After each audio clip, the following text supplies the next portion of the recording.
All right, hey gang, Ross Brand, Rob Greenlee, Rebecca Gunter, and we are going to talk about the fog of war and how creators are dealing with the Israel-Palestine conflict and relying on or not relying on the news media, which is sometimes unreliable. We'll also talk about Amazon trying out robots in their warehouses and doing a study with MIT on the impact of robots in robots on the workforce. Easy for me to say. And also, do you need a secret code, a secret message to have amongst your family or friends so they know if you have a urgent message, a warning message or something, it isn't an AI fake? What do you say? Rebecca, what are we going to do now? Let's do a show. It's the StreamLeader Report Live panel. Creators talking to creators. Raw, real, and unscripted. And sometimes they say the quiet part out loud. Here are your hosts, Claudia Santiago, Rebecca Gunter, Rob Greenlee, and Ross Brand.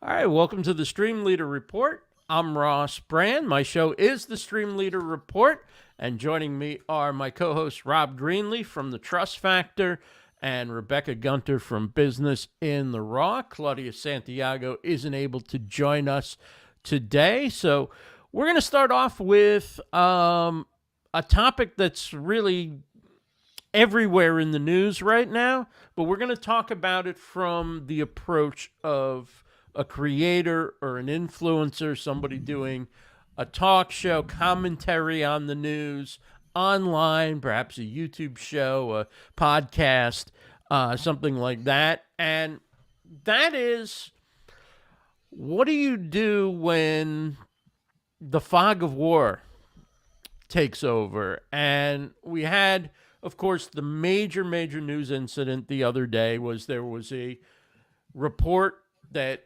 all of the, a lot of the major old media ran with, CNN, New York Times, BBC, and so forth, which was Israel bombed a hospital in Gaza and 500 people were dead.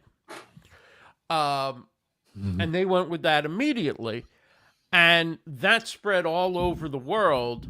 And there ended up being riots in front of U.S. embassies and countries, and it just everything blew up into this big outcry.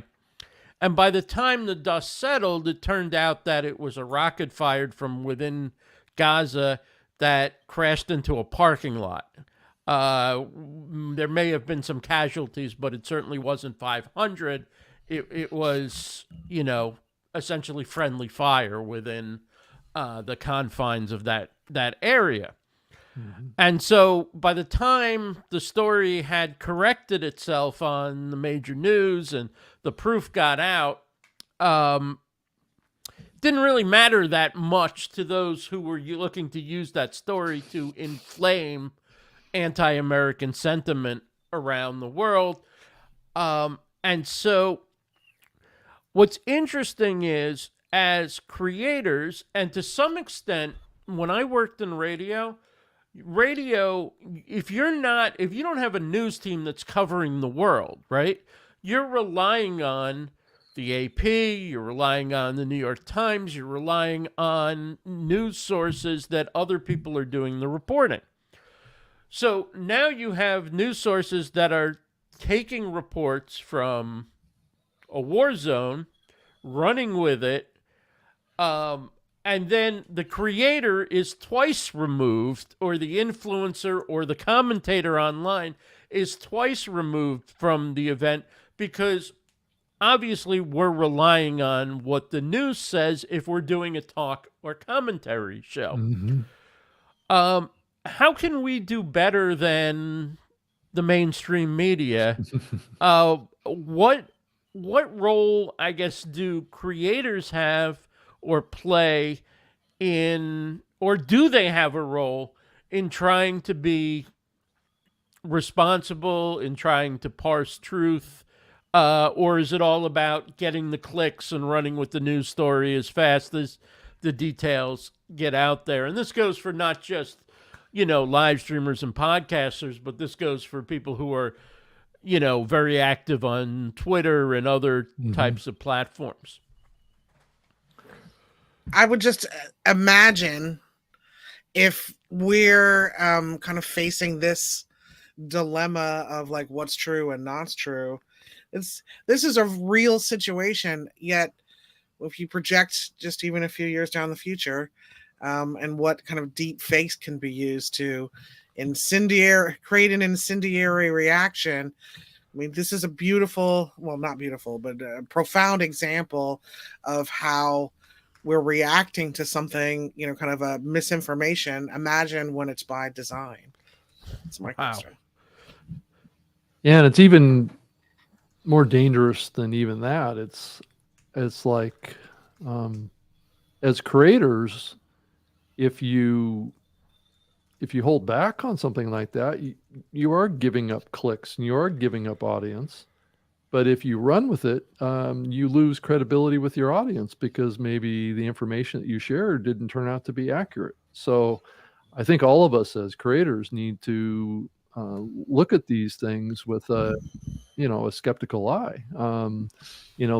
Mainstream media is rapidly losing trust on the part of their audiences when they do this. Every single time, the chase towards clicks and potentially incorrect information erodes those relationships.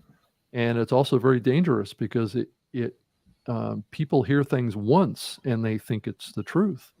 And when it is reported a week later or 4 or 5 days later that what was reported 5 days earlier was incorrect, not everybody gets the message. And by that point, you've already internalized your opinions about it. And you've really already stirred up dangerous sentiment around the world that was based on a false premise and based on false information, based on media being more concerned about their profitability and clicks than they are being responsible journalists. Well, here you have ABC News with a photo that clearly isn't of that event with the story. It's a total fraud. The New York Times ran a photo of another building that had been blown up with their first version of the story. And while, you could say, okay, it's relevant because it might be from the same conflict or whatever, the amount of credibility that putting a picture of a building in rubble or a crying patient holding their child or something like that does to inflame and give credibility to a story that isn't true. Why would you put a picture to go with a story that the picture wasn't of that story in something this sensitive? We're not talking about B-roll of somebody walking into a building to show that the president's going to a meeting or something, right? So we have an old picture of the president walking into a building. We go, that we're talking about something that looks like it's evidence of a major war crime catastrophe, and it turns out to be nothing of the sort. Yeah, and if you really think about it, the person that made that choice at the New York Times should be fired, right? If that publication has any journalistic ethics, what they did there was a major erosion of their particular audience's trust, right? Because what they portrayed is something that was not what it was implied to be, and that right there undermines the very fabric of journalistic integrity that supposedly the New York Times was built on, right? And this is why mainstream media is now currently falling apart, is because of these very same practices that we're seeing happen, and because it's very dangerous to our culture, our society, and the world, that these can easily be inflamed and turned into weapons against each other and cause wars. And I hate to say this, but maybe that's the real reason why it's happening. Is that there are people that want to create a war. And it's good for the economy, man. It's good for business, right? It's good for certainly business. good for the news business, right? I mean, well, it's good. I've And the web probably news been business? watching 3 or 4 hours of news a day versus, a skim of Twitter and a half an hour to 45 minutes Right. of TV or whatever. Or I mean, why is the New York Times willing to give up their journalistic integrity that they built over the last 100 years? Right, for and if you're a story like foreign, that? if you're a foreign editor, or you're on that desk, or that you can't get a 500-person casualty count within seconds of an explosion. Mhm. You know that certain groups, Right, agreed. like Hamas, have a history of making up stories and using old footage and all that. Mhm. But yet they ran with it, while when the massacre occurred in Israel, they took time, particularly CNN had it like, oh, well, we don't have evidence that this happened, and we need to wait, and we need to wait, and we need to wait. Mhm. So why did they run with that quickly, unless it was to stir up audiences around the world, Mhm. and to perhaps draw America into a larger global conflict? Right.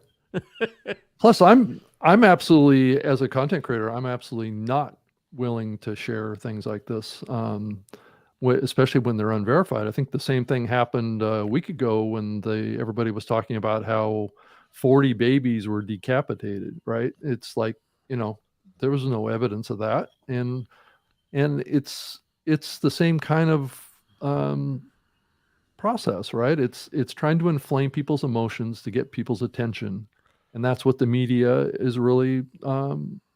That's their goal right now, because that directly gets to the bottom line. And also othering, just to kind of start to really create the enemyization of PR. Right. The So I think industrial military complex is alive and well. Yeah, right. They're going to be the long-term beneficiary of the things that are happening here. But I think we as content creators or independent content creators, we need to take that journalistic standard that the mainstream media refuses to embrace anymore and call them out for it and say what they did was wrong. What they did, somebody needs to get fired over there. And we're going to set a better example going forward. That's the only response, the responsible response that we can have to this, is to call them out. Yeah, I mean, the field of journalism has so many guidelines and supposed standards and ethics and practices and things that are recommended. And it seems like it goes out the window when it's convenient, or when the possibility of blowing things up into a bigger story, or being first to Twitter with it, or what have you, comes along. And I guess I wonder, like, the internet is sort of still like the wild, wild west, right? But do we, as podcasters, talk show hosts, live streamers, YouTubers, do we need some sort of guidelines or some sort of way to organize ourselves to say these are the standards we're trying to hold ourselves to?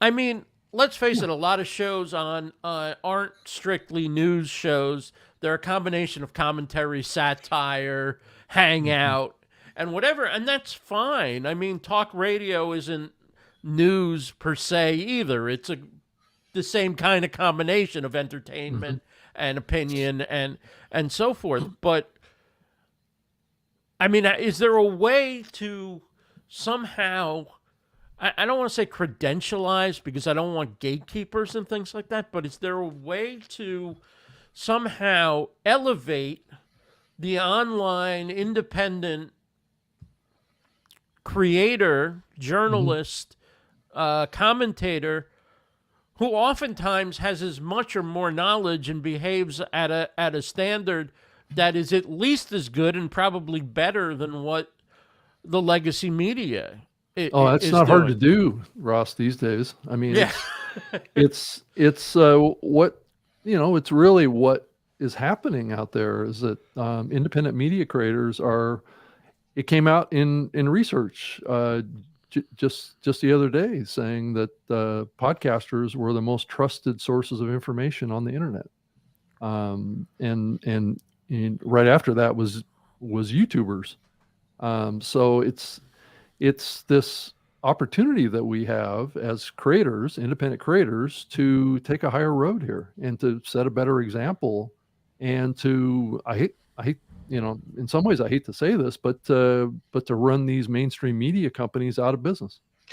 Rob, I'm so glad you said that, because what a segue into embracing not only as content creators, but thinking about the audience and shifting our own mindset as to where we get our news. I'm team first person perspective whenever I can get it. So if we start actually listening to the people who are actually there and that they have a platform to be able to tell their stories or to at least share what's going on, shifting my focus from like a top-down media consumption to a bottom-up media consumption probably would go a long way towards understanding what's really going on in the world and stop feeling a little bit like a marionette on a and as we do that, there's going to be efforts to silence us too. So we just have to keep charging forward. And to co-opt us, because what's going to happen is that those in power will then astroturf, right? And use the solo observer and the citizen journalist, or create the appearance of one. So what you're gonna get eventually, because I went to TikTok because only because of Rebecca recommending it when we were chatting about this. And it was phenomenal to see the videos that people were showing and breaking down the situation and everything.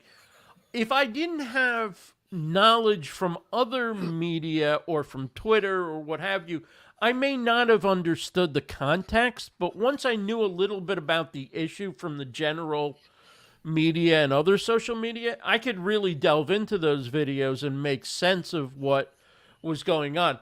My concern is that the parties involved will eventually get sophisticated and have the citizen journalist, the first person on the ground, and co-opt that person and create.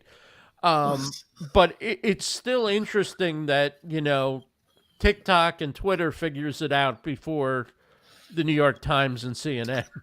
Ross, you've got your finger on the zeitgeist, man, because I just watched a few TikToks who were kind of pulling back the curtain on independent news, just exactly as you're saying, like kind of man on the street who had been very, celebrated within the platform, and kind of painting the numbers back to see how many of them are actually kind of under the umbrella of the DNC, and watching like DNC planted, news sources amongst TikTok. Was kind of shy. Like it pulled the curtain back a little bit for me, and that's exactly what you're talking about. You've got your finger on the pulse of the zeitgeist for sure. The other cool thing, though, for following the news, is the ability to get translations. So I'm able to read posts on Twitter that are in Hebrew. I'm able to read posts in Arabic and other languages and see what people on the ground from different governments. It's always interesting to see what people are saying in their own language versus the content that they put out in English when there's a conflict going on, because sometimes there's quite the divergence between what parties will say in their own language and what they'll say in English. So getting the translations is kind of interesting. Yeah. Yeah, because you're hearing it from local people that speak that language. Yeah. It's not being translated and maybe changed by someone that's an English speaker that's going to present. Yeah, I've been watching some news sources out of the Middle East that are not, like mainstream sources. So it's been interesting to get their perspective on what's happening. Well, one of the interesting things was it was Al Jazeera, because they have access in Gaza and we're running video feeds constantly. They accidentally caught something that they didn't want to catch. Well, they're located in a country that is friends with the West and friends with the Muslim side too, right? So they're kind of like a country that likes to, I guess, get in the middle of everything. So they have both they have both American troops and a base there, right. And they have the elite leadership of Hamas living in luxury hotels. Yeah, all together right there. It's really an interesting situation. So you'd think if somebody wanted our hostages to be released, just walk down the street and go hey, we're gonna kill this guy if you don't let our people free. What is it supposed to be like 15, 20, 27 American hostages, something like that? Yeah, I think it's in the country of Qatar, right? Yes. Doha.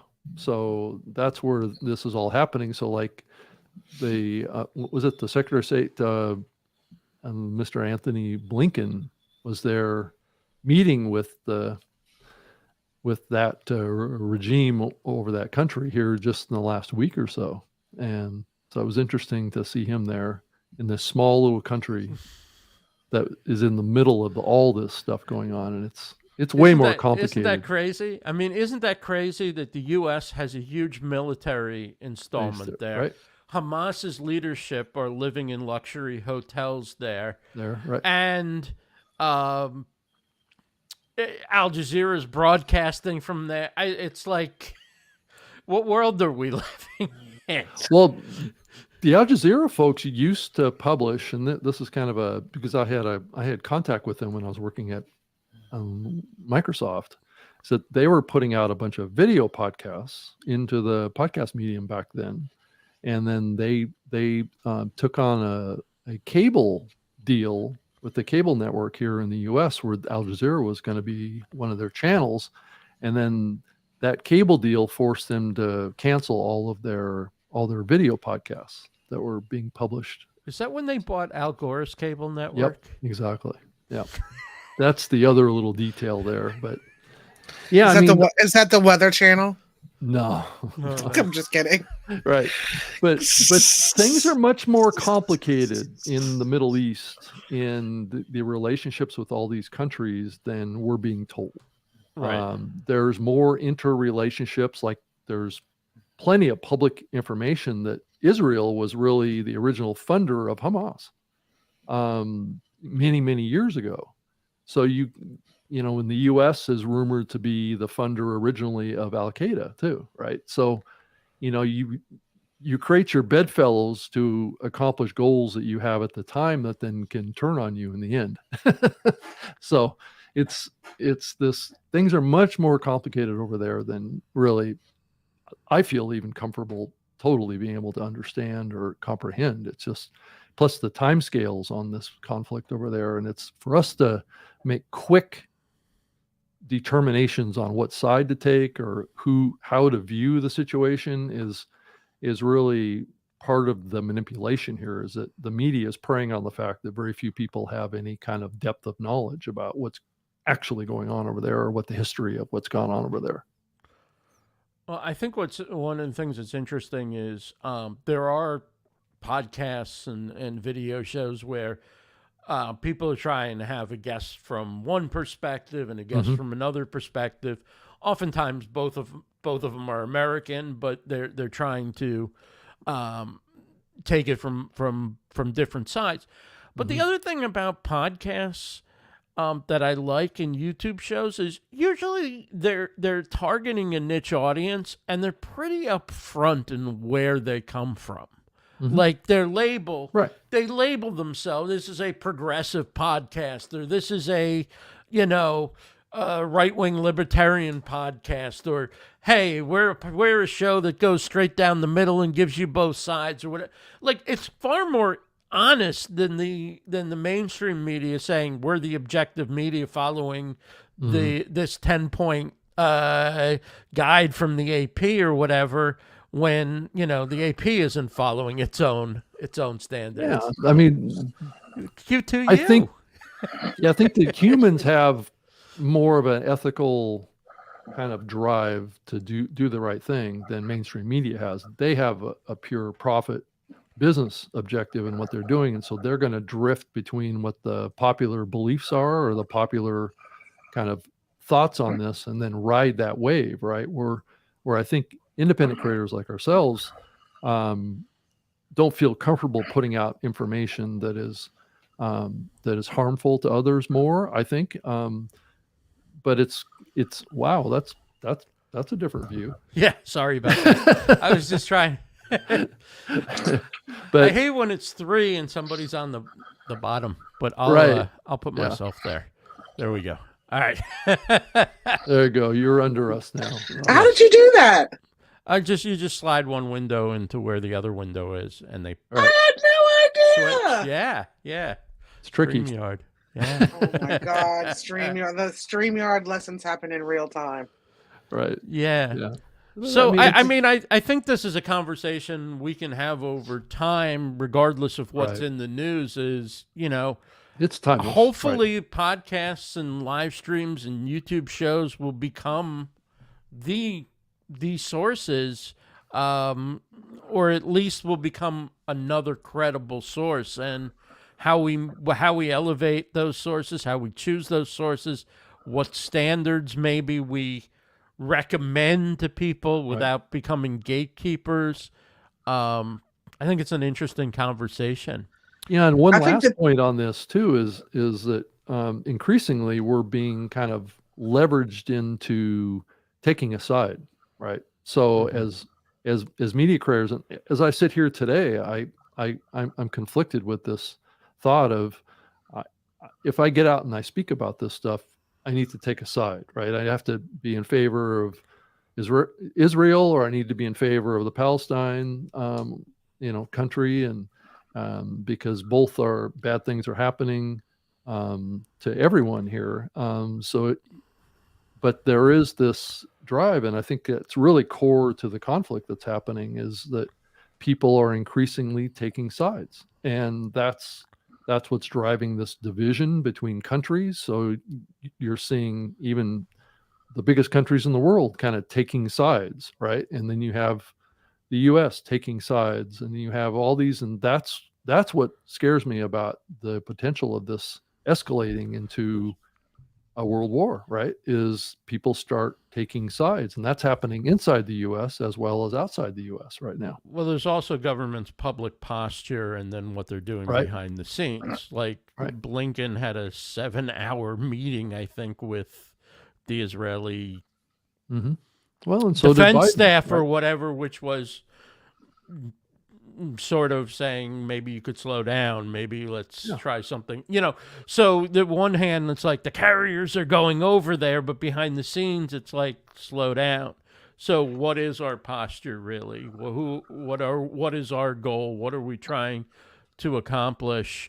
I just on one hand it's go destroy the terrorists, on the other hand it's like wait, don't go too fast. Don't, I'm increasingly seeing this movement towards talking about the Palestinians over what happened to the Israelis, and that is kind of a shift in focus that I think is very dangerous. But it's also indicative of the shifts in the perceptions and the media coverage of this.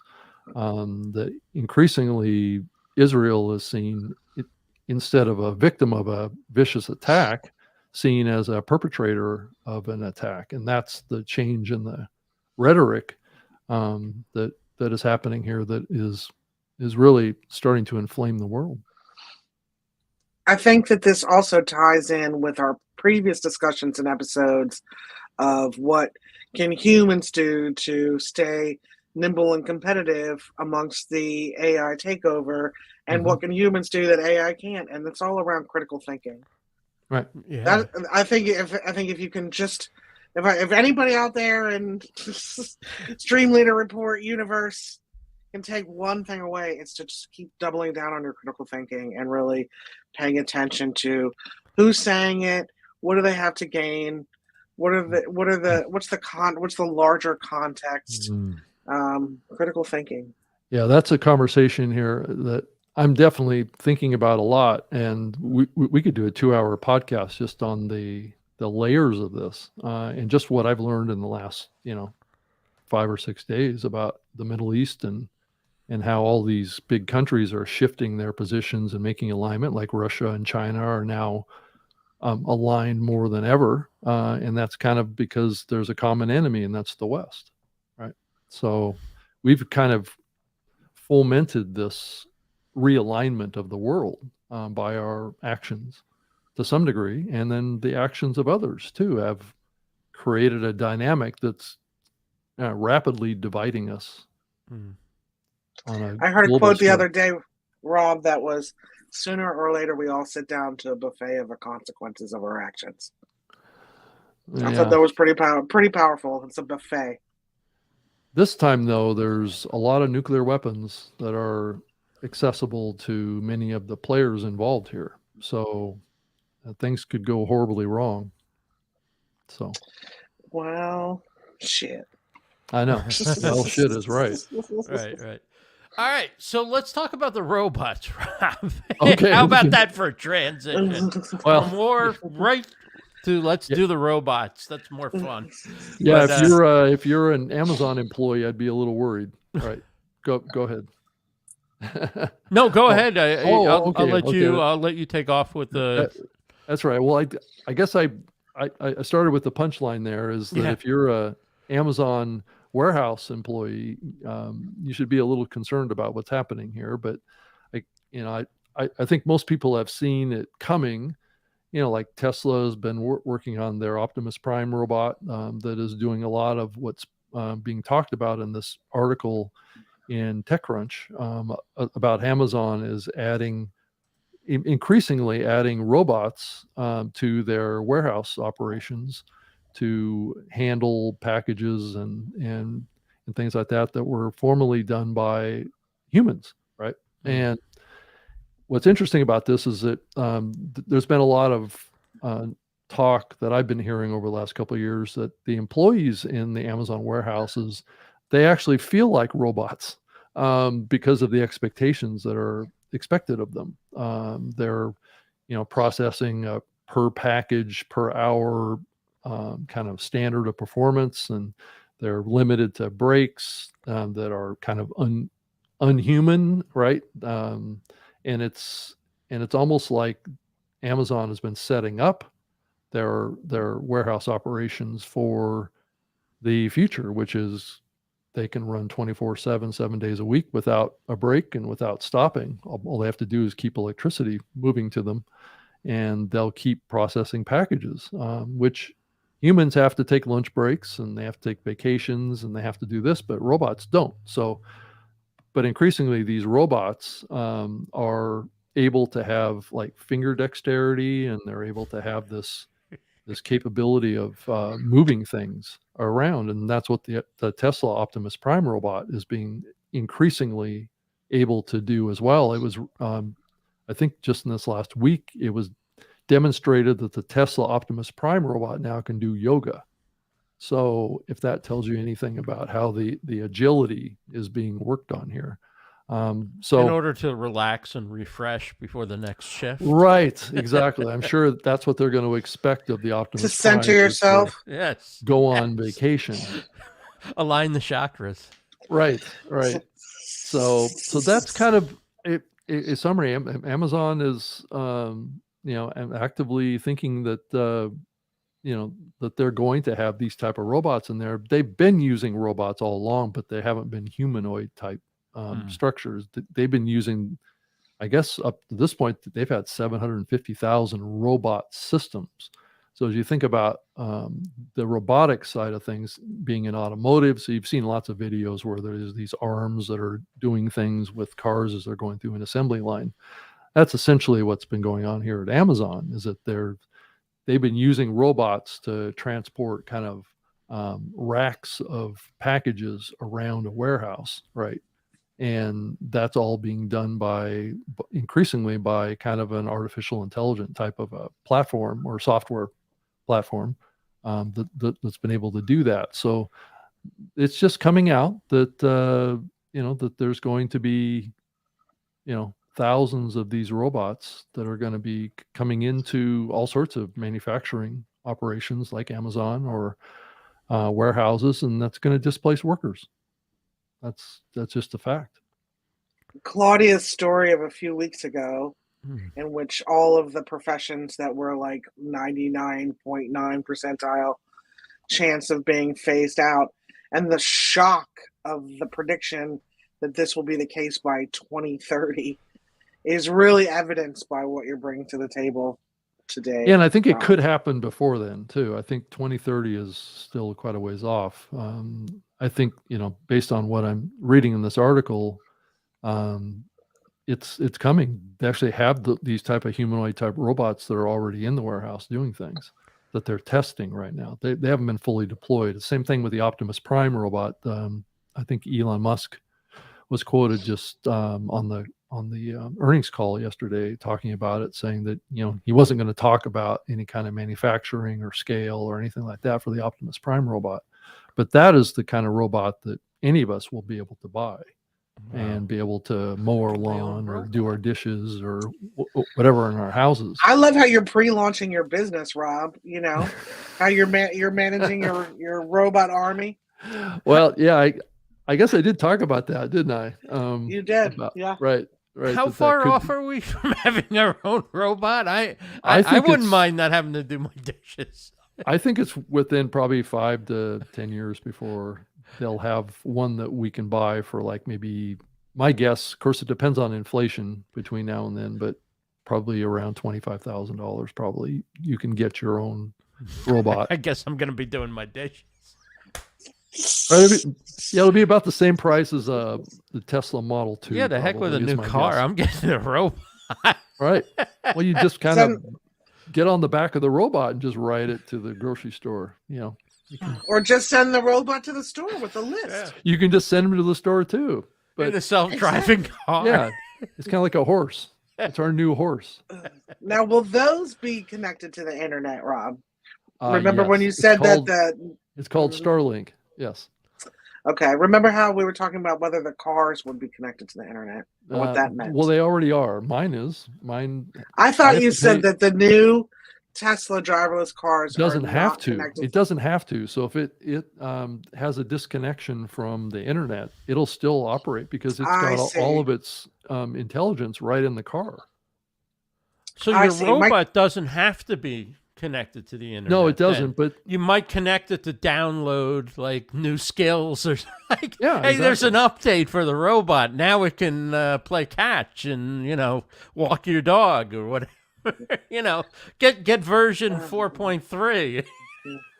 Well, exactly. I think the danger of I was saying the danger of these robots being connected to the internet is that they could all be turned into evil robots and kill us all. So that's the just by flipping a switch. Right? They're coming at you with a syringe. You're going to take the vaccine, like it or not. Nat Turner's Rebellion Exactly. 2.0.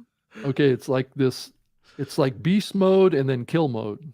So, right. My kid actually brought up an interesting question about that. I was sharing about how the Tesla driverless cars don't have to be hooked up to the internet. And I was kind of like, they're not. So you clarified that for me. My kid said, how on earth will they know where to go? Like, is there Tesla maps or something? And I hadn't thought of that. Like, how would a driverless car not Well, be you connected can to the internet know where to store go? all the maps for, all the maps in the car in memory. So if you're in That's a particular... that's what my kid suggested, like Tesla maps or something. And I was like, Well, yeah. I'm going to ask Rob Greenlee. It uses Google Maps right now. But that's connected to GPS, which isn't a data connection. So it's a separate connection that happens from the internet. So they're testing drones right now, Amazon in the UK, for delivery.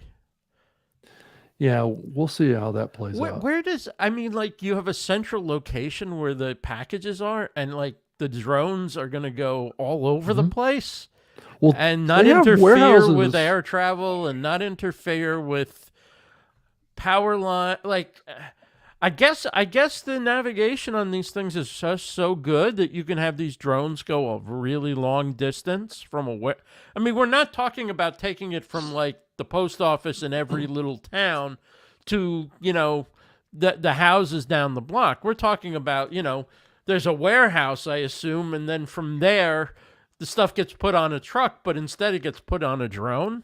How big are these drones going to be? And how do they... I think it depends on how big the package is. Because I assume they're not going to have one drone per package, right? The drone's going to have to do more than one stop at a time. So they're going to be pretty good sized drones then. Because you've seen the Amazon trucks as they go around the neighborhood, right? It's not like they're just bringing you your package. Everybody on the block is getting something from Amazon. But Ross, oh my God, Santa's sleigh reimagined. Think about this: as the bird flies is always a shorter path than driving, right? It's true. It's true. Just straight across. No traffic. No rush hour traffic. To boop, drop it off, go back, get another one, drop it off. Yep. Robot reindeer that can fly. Yeah, I'm seeing all of it. The question is where is it going to drop it, right? If it's going to drop it like in your driveway, it's not going to do it during a rainstorm, right? Because the package will get completely, drenched, unless it's going to be delivered with plastic wrap around it or something. I'm not quite sure how they're going to handle that, and they're probably not going to fly it up to your porch. Maybe they are, but I would think that could be dangerous. Right? I don't want to. I lost an eye ordering. Well, and the drone knocks on the door. They put it in the driveway. They still have to land, right? They're not going to just drop it from. Well, they'll probably come down and they'll hover. Here's your new glass set. That's hilarious. Yeah, I'm sure that they'll enjoy hover, your beakers, and then they'll drop it to the ground while it's hovering. Probably is what I'm assuming that it will do, because it doesn't want to get too low because it might hit a human, right? And those that have been reprogrammed by the nefarious villains, Ross mentioned it earlier, like open the door, they drop your package, and they punch you in the face. Right. Or, somebody has a gun and shoots it down. Maybe we have our Amazon landing pad or whatever, where it's like this cushiony thing and they can drop it from a certain height right on that. I wouldn't be surprised. You have to teach kids, like, don't stand under the thing. A package is going to come at some point. Right. Yeah. Yeah. Hey, mailboxes were weird once. Still are. Yeah. I've been really skeptical of the drone delivery idea. That came out many, many years ago, and they've really struggled to get it deployed because of safety reasons mainly. And the FAA is in the process right now, and we haven't talked about this too much on the show, but the FAA is really cracking down on drones. So yeah, I've got one. Put it in the drone zone. Yeah. Rebecca, What is this Ross. code, this private message thing that families are doing? Ross, when my kid was a wee tot, a practice I had learned in best practices of parenting were to have a secret code word. That way, if anybody tried to pick my kid up from school or knock on the door and gain entry, they didn't know the code word, they couldn't get in. And our code word, by the way, my kid's 15 now, so you'd have to drone this one off, but our code word was Band-Aid. And it's old school parenting tactic to have a code word. No one, to kind of avoid stranger danger and to, get your kid not to just go willy-nilly with anybody. That concept is alive and well here as we face whether or not there are potentials of deep faking voice prints in a scam, a ransom scam. So can AI basically voice spoof, which I think is a really interesting combination of words, your kid or your mom or someone, a loved one on the phone who's asking, say they've been taken hostage and asking for kidnapping money or some sort of scenario where you think a real person is in danger. How do you know whether or not that's really happening to you, which I think is this theme here in the StreamLeader report, what's real, what's not, and how do you know? This writer is suggesting that you have a safe word or a safe code of words that you use with your commonly with your friends and your family so that you can know whether or not you're being faked out by a voice copy of the people you care about. And I thought this was really StreamLeader report-y kind of content. And I'm going to be working on my code word now that I've told everybody what Band-Aid is. Yeah, now you can't use Band-Aid. Yeah. But I think it probably would have to be kind of a string of words. But it's really around, here's another practice that we're putting in place in case shit happens, and start to normalize how we can signify to each other as human beings that we're real.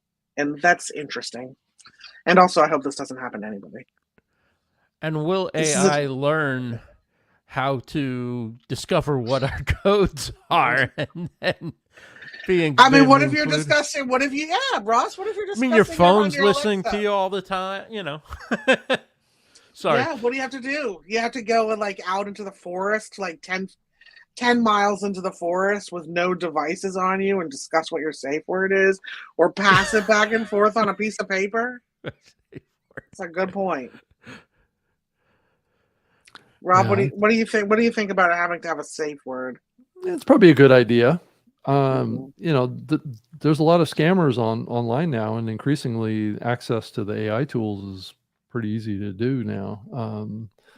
So yeah, there's no reason why. I mean, especially if you're an online media creator, I think you're probably especially vulnerable. And I think being an online media creator does kind of present some potential risks with being able to be cloned. It's like what I do with audio and video. I mean, it would be easy. Increasingly, you can clone somebody with a very small piece of content to train the AI to duplicate it. And then it sounds like that person, and you can give them whatever script you want. Exactly right. I need help. I need you to send money. I need you to do something. Right. Any kind of way to separate you. Yeah, So if blackmail. the AR bots are listening, come kidnap my dog and don't bring it back. You love that dog, don't you? I do. So I think But we all have to be very aware of our what's going on around us at all times, especially when we're in public or in any major city. I think we just need to be aware, because there's increasing videos that are coming out. I don't know if they're real or not, because I don't know that anything that's being published online is necessarily real anymore. You just don't always know. So I always have a skeptic eye with everything, but to address this specific thing, I think having a safe code is probably a good idea, right? Yeah. just one little human hack and a Post-it note can prevent. But the question is, pain and what hardship. should that code be? Is something that has me thinking. Is it probably, if you're going to be, because oftentimes, especially in a kidnapping situation, they will do like a proof of life or something like that type of scenario, right? So it'll need to be something that can be said in that type of a situation, right? That won't clue the kidnappers that you just gave a code, right? Mm-hmm. So I would think about it in that context. Yeah. Interesting. I would hate Ross to get kidnapped and for it to be for me not to believe that it was his actual voice. We'll have to work out the code. I can tell the difference. No. You can between fake Ross and real Ross? Yes. Hey, do you guys use on Instagram, do you guys use any of those broadcast channels or even know what they are? No, I Because haven't. now they're coming to Facebook, and the idea is they're kind of like Telegram, the app Telegram, where you sort of subscribe to somebody and they'll generally post a variety of content there, videos, news stories, different things. It's generally around a topic. I couldn't have totally. Rebecca said like a Slack channel, and I'm like, not exactly, but I don't know why it's not exactly. It sounds very much like a Slack channel or a Telegram, or I don't know. I've never used these, and I've seen a couple people maybe invited me to theirs on Instagram, and I don't know whether I even joined or I'm not joining or if I'm messaging them. I don't know. What do you guys think of these? Do you know anything about them, and are you interested or not interested? And are they like Slack? Are they like Telegram, or what are they? Yeah, I think it's a little bit more like even like Facebook groups, but it's more like a threaded conversation type of an experience. Yeah, I think in a lot of ways it's kind of a hybrid between, I think, what we've seen with like Threads and WhatsApp. So you kind of combine those two experiences together and you kind of have an idea of what it might be. I don't think it's really that revolutionary. I mean, there's nothing that Meta does right now that's very revolutionary. Yeah. Yeah, just one more Right. thing for me to not want to be on Facebook or Instagram, which is increasingly intense. Right. I do not want to be there. Although I had a situation last week where I needed to find somebody that I only knew by like pinging, and I really needed to find this person because we had kind of like a abandoned dog scenario, not mine, even still. And the only way I could find them was Facebook. And that was it. That was the only like went through real estate records and the internet, deep internet search, LinkedIn, everything, and Facebook was the vehicle. But other than that, I'm ready to scrap it. Now on Yeah, Twitter, people have their own like mini Twitter within Twitter. Do you know what I'm talking about? Like within X, you can sort of have your own it's like a group. community or group Right. that you're tweeting to, and other people can tweet in there, and but everything just stays within that group, and it can be invite only. I imagine the concept of the broadcast channel is similar, but in a more Facebooky, Instagram-ish way, maybe. Yeah, I think it's interesting that I've been increasingly seeing Threads posts showing up in my wall in Instagram, which is an interesting kind of merging of those two platforms that are both owned by Meta, right? So are we going to see this happen, or it's going to be merging more into the Facebook proper platform and into WhatsApp? And so this is just an effort to kind of converge all the communities into into dominating kind of the whole kind of conversation side of what's happening. I'm not sure it's going to be that huge or that popular. There's just so many of these doing it right now. There's so many apps doing this. It's in WhatsApp. It's in it's not in Instagram, but it's in Threads. So, but they keep saying that this is part of Facebook. So it's coming to Facebook pages. Right. So it's something that's going to be integrated into Facebook pages, I think. It would make more sense for groups, I would think, but for pages, okay. I mean, I don't know how much engagement there is with people in pages unless you have a really big following. But this is where I think Rebecca was right in comparing it to Slack in that basically you have a page and you make your regular public posts that you make about your business or about what's, issues of interest to people who are connected to your brand or the celebrity or the person, whatever. And then you want to have specific conversations or like threads almost. You create channels, and anybody who follows your page or whatever, or maybe they don't even have to follow your page, but they can join that broadcast channel. So, you have the StreamLeader report, let's say, had a page, and on that page, we wanted to create some channels. We could have AI, media, robots, like if we wanted to have like ongoing discussions or something like that. Not saying that we want to do that, but that would be the idea, right? Sort of like a Slack where you have, people for business would have HR, marketing, new ideas, product launches or whatever, different Slack channels they have. Off topic. Off topic. Well, you gotta say that like Hot Pockets. Off topic. How it works. If you manage a page on Facebook in a market where broadcast channels are currently available, you can start a channel directly from your page. Otherwise, you can join the wait list and will be notified. Once the broadcast channel is created and the first message is sent, followers of the page will receive a one-time notification to join the channel. Only the creator of the channel can send messages, but members of the broadcast channel can react to messages and vote in polls.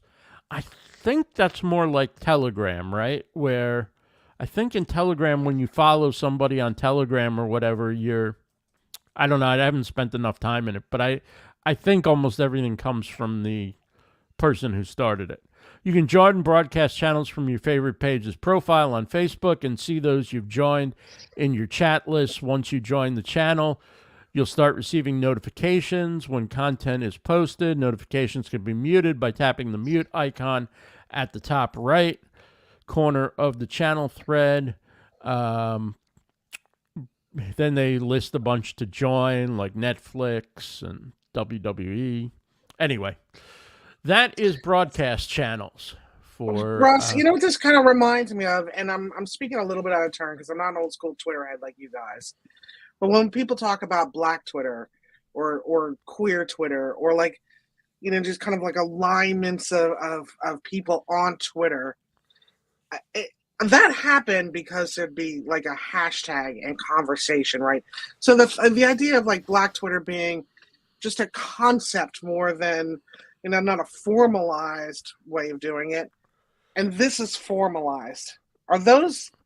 I think the difference is here? When a community forms around a hashtag, anybody can post using that hashtag and participate in the conversation, whereas the only person who can initiate the post is the person who runs that page or the people who admin that page. And then you can comment on it, you can react to it, but you can't initiate the conversation. The initial. So it's sort of like you're subscribing to Rob's or Rebecca's or Ross's channel about XYZ because, like people will subscribe on Telegram, let's say, to an expert on some medical issue or some political issue that this person's really deep in the weeds on or whatever. And it's like they get those updates in real time as that person is doing their work or testing what they're testing or following the news from an inside perspective or whatever. So now I see why you say it makes more sense in groups. I think so. Because it'd be nice to divide, like you have a big group, it'd be nice to divide up hey, this is one group. If you're just interested in when we're live streaming, that'll be in this group. If you're just interested in talking about monetizing your content, we'll have extra stuff here, and then the main group page is maybe more focused on everybody. Yeah, what's really interesting is that the Instagram kind of messages area looks a lot like this this app here, and it's got the same kind of like a little round icons at the very top. What's different is it has that channels icon there, which isn't in Instagram. Yeah. So it's got like a little definitely channels the button. channels are taking place within the messenger part of Instagram, not like within people's regular feeds or profiles, I don't think. Yeah, because I'm not seeing it in the Facebook Messenger platform. I'm not seeing the same experience. It's interesting. So this must be a separate app. It must be a different app. I'm not I guess sure we're all going to have to do our research a Right. little bit more on this. Well, but it's it's confusing. interesting, and to figure out whether this is something worth leveraging if you have a community or you have a specific issue or topic that you want to provide information on and get people involved and might subscribe to you or follow you or whatever. But we are out of time. I want to thank Claudia for keeping the chat buzzing. I know she wasn't able to join us live, but great to see you, Claudia, in the chat. Hope you're doing well. We will be back next week, Thursday, 1:30 p.m. Eastern, for Rebecca Gunter, Business in the Raw, Rob Greenlee, The Trust Factor. I'm Ross Brand. This has been the Stream Leader Report. We'll see you again next week. Take care, everybody. Thanks. It's the Stream Leader Report live panel. Creators talking to creators. Raw, real, and unscripted. And sometimes they say the quiet part out loud. Here are your hosts, Claudia Santiago, Rebecca Gunter, Rob Greenlee, and Ross Brand.